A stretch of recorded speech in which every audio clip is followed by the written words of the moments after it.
అడవి తల్లి ఒడిలో పెరిగిన అమాయకులైన చెంచు బిడ్డలను 10,000 మందిని అరుదైన చెంచు బిడ్డలను ఇవాళ పట్నం దగ్గరికి తరలిస్తున్నా అని చెప్తే వాడు బతకగలుగుతాడా అని నేను అడుగుతున్నా.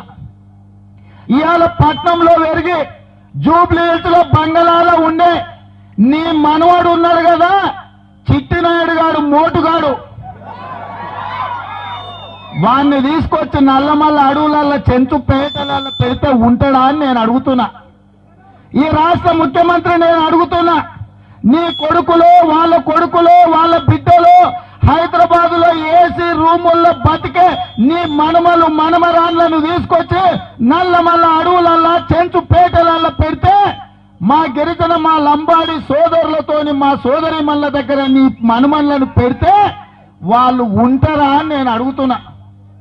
ఇవాళ మొత్తం తెలిసిన నీ మనమరాళ్ళు ఇక్కడ అడవిలో బతకనప్పుడు ఈ అడవి మీదనే ఆధారపడి అడవిలో బతికే వీళ్లను నువ్వు పట్నం తీసుకెళ్లి పెడితే వీళ్ళు పట్నంలో బతకగలుగుతారా అని నేను అడుగుతున్నా ఈ రాష్ట్ర ముఖ్యమంత్రిని. నల్లమల్ల అడవులలో వజ్రాలు ఉన్నాయి.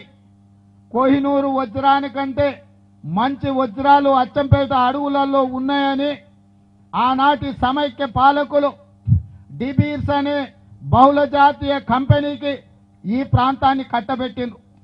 ఈ అంశాలను మొట్టమొదట ప్రభుత్వం లీజుకి ఇచ్చినప్పుడు బయటపెట్టి ఇది అన్యాయం దుర్మార్గం అని చెప్పి ప్రభుత్వాన్ని లీజులు ఇచ్చిన ఆనాటి ప్రభుత్వాలను నిలదీసింది నేను.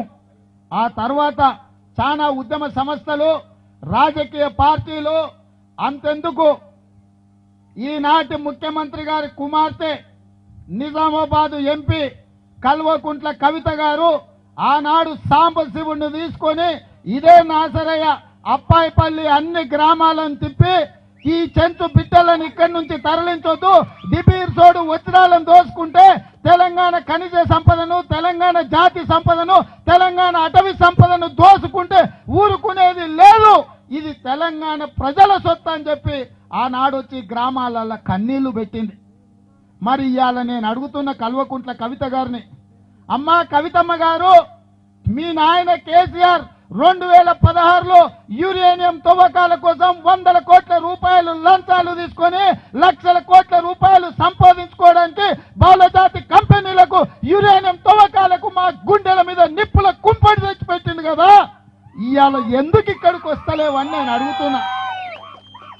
ఆ ఎల్ల మేం కావాల్సి వచ్చింది నీకు, ఆ ఎల్ల నీ గుర్తింపు కోసం మేం కావాలి, మీరు ఒగల ఏడుపులు ఏడవడానికి మా చెంచులు కావాల్సి వచ్చింది.